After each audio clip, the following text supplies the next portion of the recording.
RS Bengali ক্লাসরুমে সকলকে স্বাগত। আজকে আমি পশ্চিমবঙ্গ মধ্যশিক্ষা পর্ষদ অনুমোদিত বাংলা ভাষা চর্চা যে বইটি রয়েছে ষষ্ঠ শ্রেণীর, সেই ষষ্ঠ শ্রেণীর বাংলা ভাষা চর্চা বইয়ের দ্বিতীয় অধ্যায় শব্দের গঠন ও শ্রেণীবিভাগ, এই অধ্যায়ের দ্বিতীয় পার্টের ভিডিও নিয়ে হাজির হয়েছি। এর আগের পার্টের ভিডিওটি যারা দেখেননি বা দেখোনি তারা অবশ্যই আমার ডেসক্রিপশানে লিঙ্ক দেওয়া থাকবে, সেখান থেকে দেখে নিও।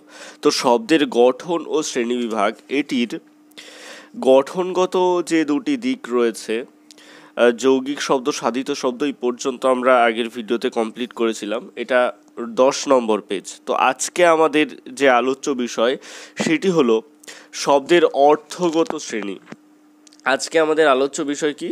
শব্দের অর্থগত শ্রেণী বিভাগ। তো এখান থেকে আমরা করব, এটি রয়েছে 10 নম্বর পৃষ্ঠাতে। আমি কথা না বাড়িয়ে প্রথমেই মূল ভিডিওতে আসার চেষ্টা করব।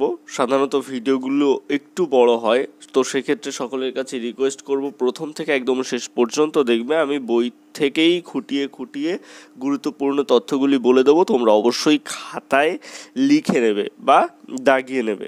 দেখো, অর্থগত শ্রেণী এখানে আমাদের বইতে বলছে, এবার দেখব যে অর্থ অনুযায়ী শব্দকে ভাঙা যায়।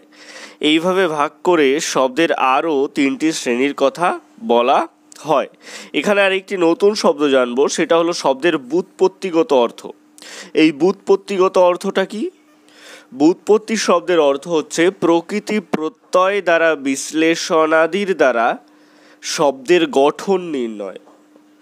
ব্যুৎপত্তি শব্দের অর্থ কি? প্রকৃতি ও প্রত্যয়ের বিশ্লেষণাদির দ্বারা শব্দের গঠন নির্ণয়, অর্থাৎ একটি শব্দ সে কিভাবে গঠিত হচ্ছে তার বিচার। একটি শব্দ সে কিভাবে গঠিত হয়েছে তার বিচার, সোজা বাংলায় বলতে গেলে সেটাই হচ্ছে ব্যুৎপত্তির অর্থ।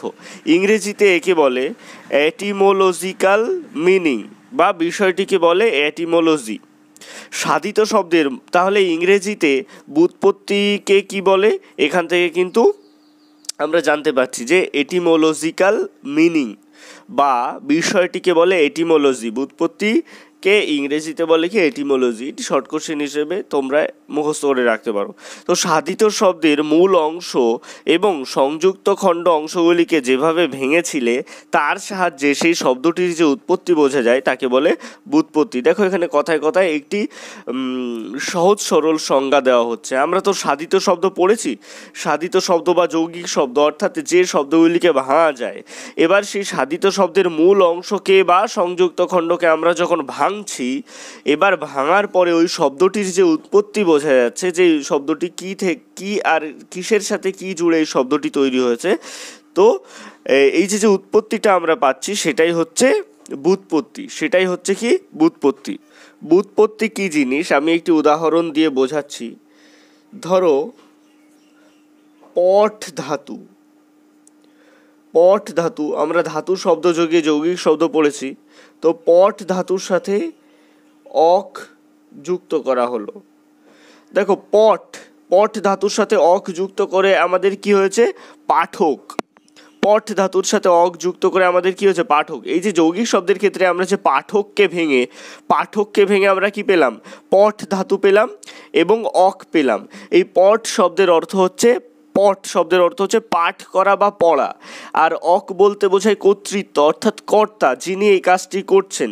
তাহলে দেখো, পাঠক শব্দটিকে আমরা ভাঙার পরে যে রূপটি পাচ্ছি, যে গঠনগত দিকটি পাচ্ছি বা পাঠক শব্দের উৎপত্তি পাচ্ছি, সেটাই হচ্ছে কি? ব্যুৎপত্তিগত অর্থ বা ব্যুৎপত্তি।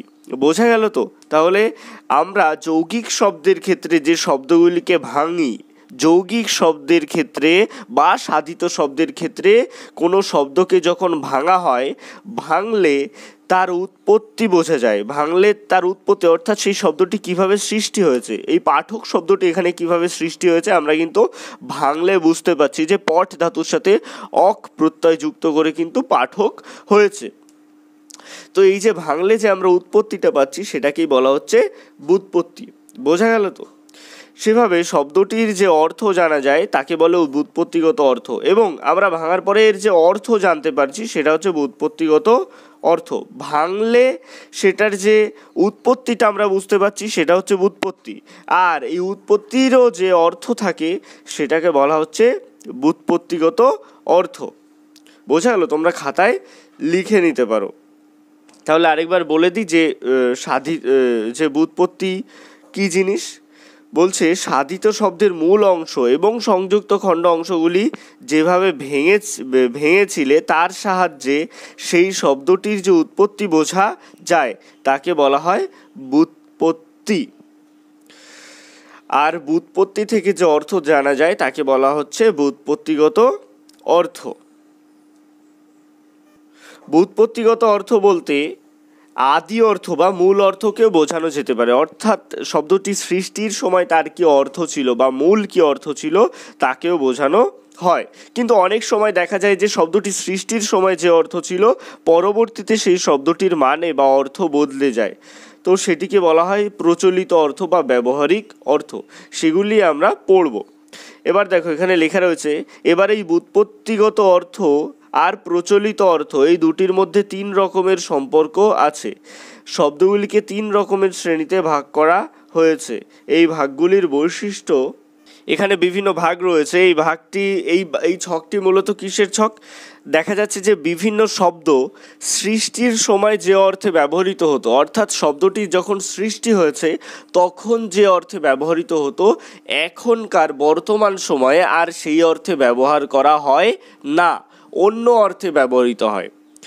বা কিছু এমন শব্দও রয়েছে যারা সৃষ্টির সময় যে অর্থে ব্যবহৃত হতো এখনও সেই অর্থেই ব্যবহৃত হয়। তো সেই শব্দগুলি সম্পর্কে আমরা জানব। এটি আমরা যেহেতু জানছি শব্দের অর্থগত শ্রেণীবিভাগ, তাই এখানে অর্থ নিয়েই আলোচনা হচ্ছে। তো এটি রয়েছে 11 নম্বর পেজে একটি ছক।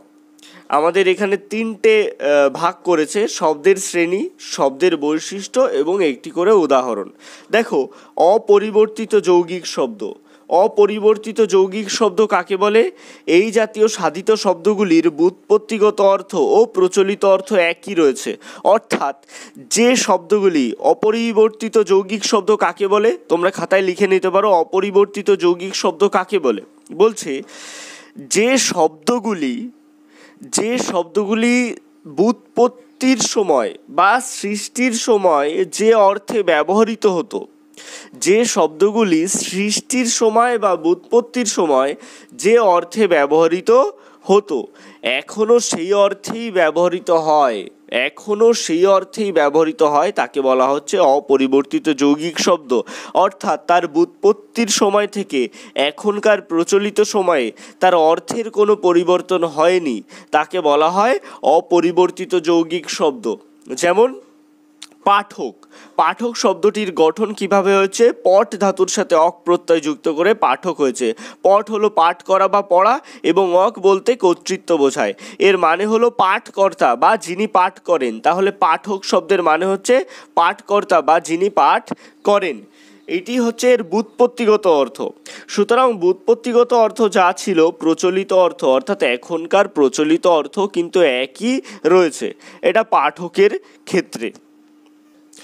এবার দেখো পরিবর্তিত যৌগিক শব্দ। পরিবর্তিত মানে কি? পরিবর্তিত মানে যেটার বদল ঘটে যায়, তাহলে এটার অবশ্যই বদল ঘটে যাবে। তো সংজ্ঞাটা কীরকম হবে? বলছে পরিবর্তিত যৌগিক শব্দের সংজ্ঞা হিসেবে বলা যেতে পারে, এই জাতীয় শব্দগুলির ব্যুৎপত্তিগত অর্থের থেকে প্রচলিত অর্থ এতটাই আলাদা হয়ে গেছে যে মূল রূপের সঙ্গে ব্যবহারিক রূপের কোনো সম্পর্ক নেই। অর্থাৎ তোমরা এভাবে বলতে পারো, দেখো এই পরিবর্তিত যৌগিক শব্দ কি বলছে? যে শব্দগুলির ব্যুৎপত্তি অর্থের থেকে প্রচলিত অর্থ এতটাই বদলে গেছে যে মূল রূপের সঙ্গে ব্যবহারিক রূপের কোনো সম্পর্ক নেই, একে বলে পরিবর্তিত যৌগিক শব্দ। অর্থাৎ যে শব্দগুলি ব্যুৎপত্তিগত অর্থের সময় যে অর্থে ব্যবহৃত হতো, যে শব্দগুলি ব্যুৎপত্তিগত অর্থের সময় যে অর্থে ব্যবহৃত হতো প্রচলিত অর্থে তার থেকে সম্পূর্ণ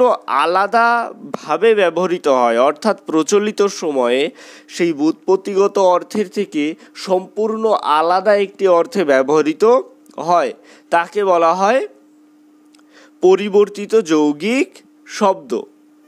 এই পরিবর্তিত যৌগিক শব্দের উদাহরণ দেখো, মহাজন। মহাজনের ব্যুৎপত্তিগত অর্থ হচ্ছে যে ব্যক্তি মহান বা মহৎ। মহাজনের ব্যুৎপত্তিগত অর্থ কি? যে ব্যক্তি মহান বা মহৎ তাকে বলা হয় মহাজন। এটি ছিল এই মহাজন শব্দের ব্যুৎপত্তিগত অর্থ, অর্থাৎ এইটি গঠনের সময় এর অর্থ ছিল এই। কিন্তু প্রচলিত অর্থে মহাজন শব্দটিকে কিভাবে ব্যবহৃত হয়? প্রচলিত অর্থে মহাজন শব্দটিকে সুদ ব্যবসায়ী, অর্থাৎ যে টাকা ধার দেন, চড়া সুদ নেন, তাকে বোঝানো হয়। সুতরাং তাকে আর মহান ব্যক্তি বলা যায় না। তো এটি হচ্ছে পরিবর্তিত যৌগিক শব্দ, যেটা সম্পূর্ণ পরিবর্তন ঘটে গেছে। তারপরে রয়েছে সংকুচিত যৌগিক শব্দ। এই সংকুচিত যৌগিক শব্দের সংজ্ঞা হিসেবে আমরা বলতে পারি যে সাধিত শব্দগুলি ব্যুৎপত্তিগতভাবে ব্যাপক অর্থে বোঝালেও প্রচলিত অর্থে সংকুচিত বা সংকীর্ণ হয়ে গেছে তাকে সংকুচিত যৌগিক শব্দ বলে। বলছে যে সাধিত শব্দগুলি ব্যুৎপত্তির সময় বা ব্যুৎপত্তিগতভাবে একটি ব্যাপক অর্থে বোঝালে, মানে কি খুব বড় আকারের অর্থ হচ্ছে, কিন্তু বর্তমানে সেটিকে ছোট আকারের অর্থ হিসেবে ব্যবহৃত করা হয়। দেখো একটা উদাহরণ দেখলে বুঝতে পারবে যে সংকুচিত যৌগিক শব্দটা কি। দেখো, তুরঙ্গম এর ব্যুৎপত্তিগত অর্থ হলো যা কিছু দ্রুত গমন করতে পারে। অর্থাৎ তুরঙ্গম শব্দের ব্যুৎপত্তিগত অর্থাৎ গঠনের সময় এর অর্থ ছিল কি? যা কিছু দ্রুত গমন করতে পারে তার সমস্ত কিছুকেই বলা হতো তুরঙ্গম। কিন্তু বর্তমানে তুরঙ্গম শব্দের অর্থ হচ্ছে ঘোড়া। বর্তমানে তুরঙ্গম শব্দটিকে শুধুমাত্র ঘোড়া এই অর্থে ব্যবহৃত হয়, অর্থাৎ এর অর্থ কিন্তু সংকুচিত হয়ে গেছে বা ছোট আকারের বা সংকীর্ণ আকারের হয়ে গেছে। এবার হচ্ছে প্রসারিত যৌগিক শব্দ। এই প্রসারিত যৌগিক শব্দের সংজ্ঞা হিসেবে আমরা কি বলতে পারি?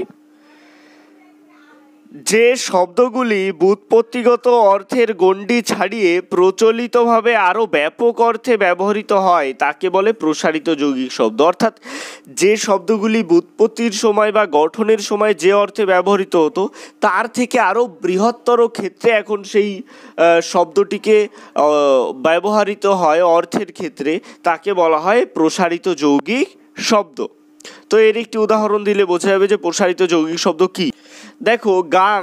এই গাং শব্দের ব্যুৎপত্তিগত অর্থ, অর্থাৎ এটি যখন সৃষ্টি হয়েছিল বা গঠনগত দিক থেকে যখন এটিকে গঠন করা হয়েছিল তখন এই গাং শব্দের ব্যুৎপত্তিগত অর্থ ছিল গঙ্গা।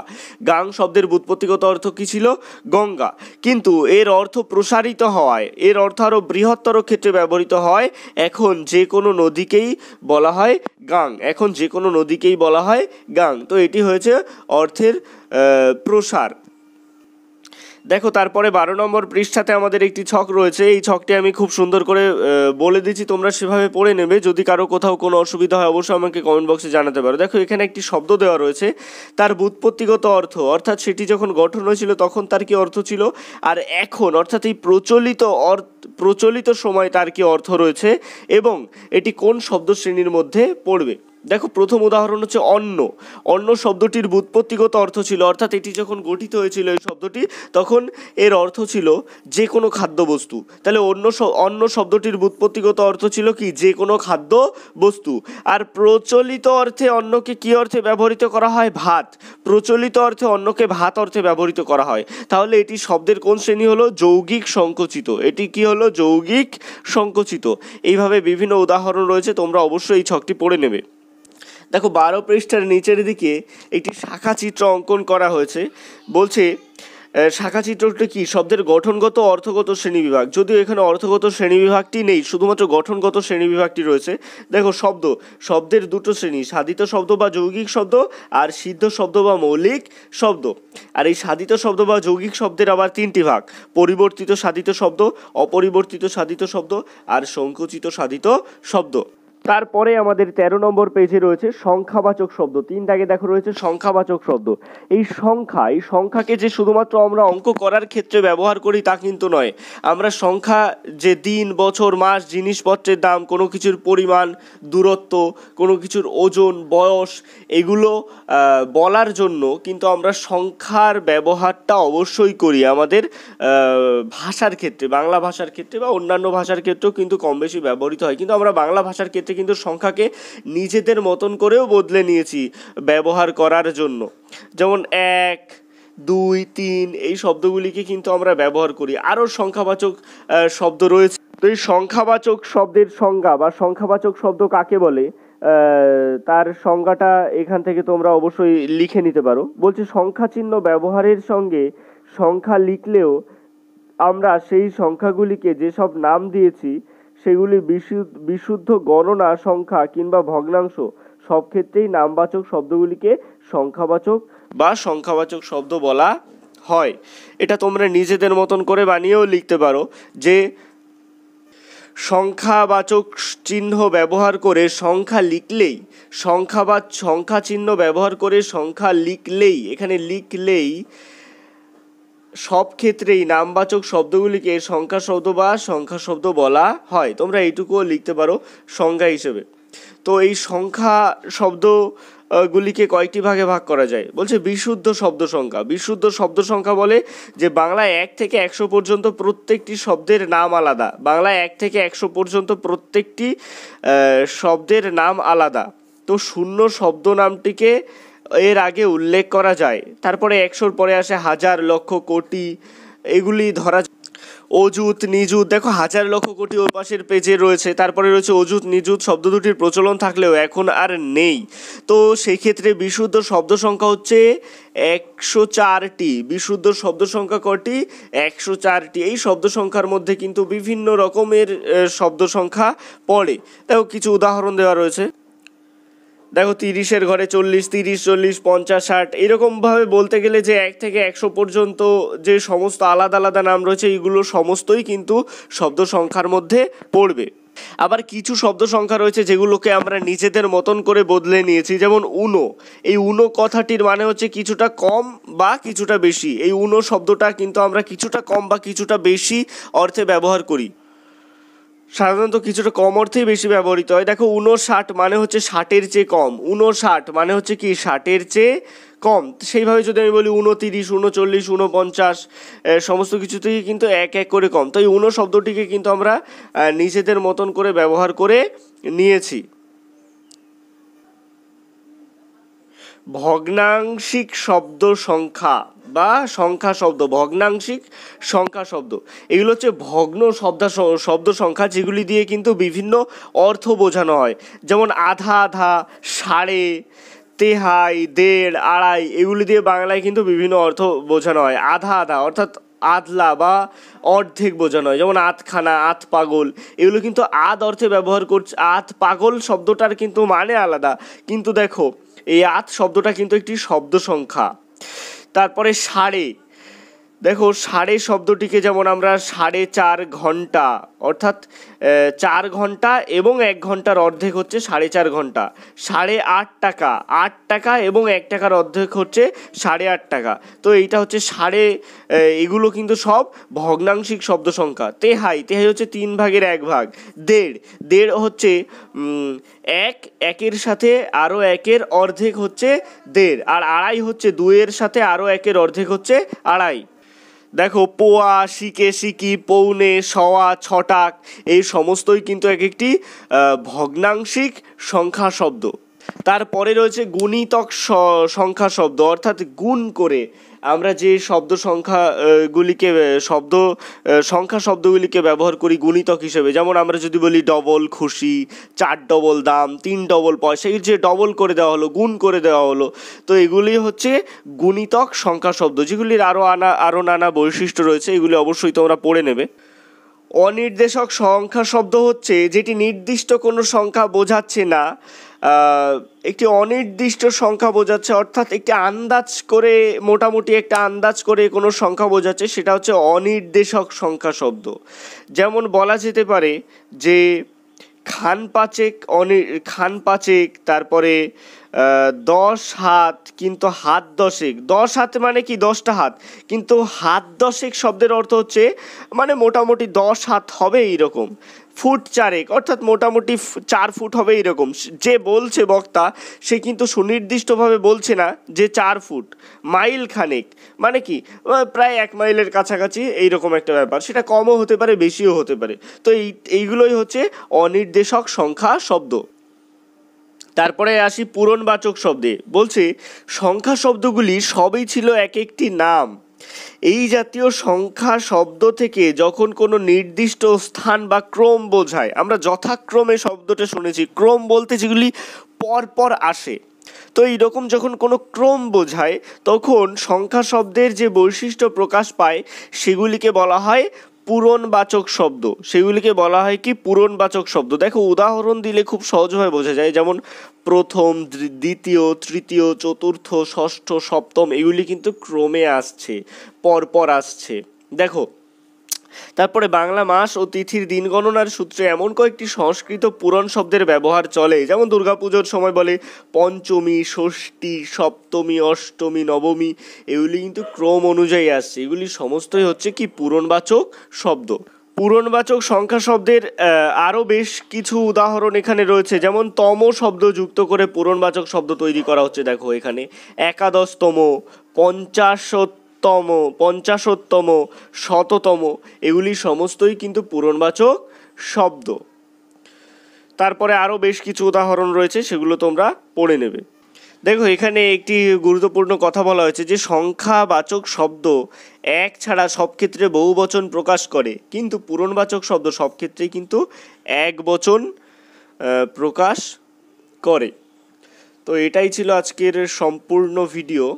ক্লাস 6-এর বাংলা ভাষা চর্চা বইয়ের দ্বিতীয় অধ্যায় শব্দের গঠন ও শ্রেণীবিভাগ, এটি সম্পূর্ণ আলোচনার মাধ্যমে আমার ভিডিওটি সম্পূর্ণ করলাম। ভিডিওটি কেমন লাগলো অবশ্যই কমেন্টের মাধ্যমে জানিও। ভালো লাগলে লাইক করো এবং একই ক্লাসের বন্ধুদের সাথে শেয়ার করতে ভুলো না। তোমাদেরও যদি নির্দিষ্ট কোনো টপিকের ওপর ভিডিও দরকার হয়ে থাকে অবশ্যই আমার কমেন্ট বক্সে সেটি জানাতে পারে। আমি আমার পরবর্তী ভিডিওতে এই যে বাংলা ভাষা চর্চা বইয়ের ষষ্ঠ শ্রেণীর বাংলা ভাষা চর্চা বইয়ের দ্বিতীয় অধ্যায় যেটি রয়েছে সেই দ্বিতীয় অধ্যায়ের অনুশীলনীর সমস্ত প্রশ্নের উত্তর নিয়ে আসব, সেটিও তোমরা অবশ্যই দেখবে আশা করি। তো সবশেষে একটাই রিকোয়েস্ট, এখনও পর্যন্ত যারা আমার চ্যানেলটিকে সাবস্ক্রাইব করে উঠতে পারেনি তারা অবশ্যই RS বেঙ্গলি ক্লাসরুম এই চ্যানেলটিকে সাবস্ক্রাইব করুন আর পাশে থাকা বেল আইকনটিকে প্রেস করুন নতুন ভিডিওর আপডেট সবার আগে পেতে।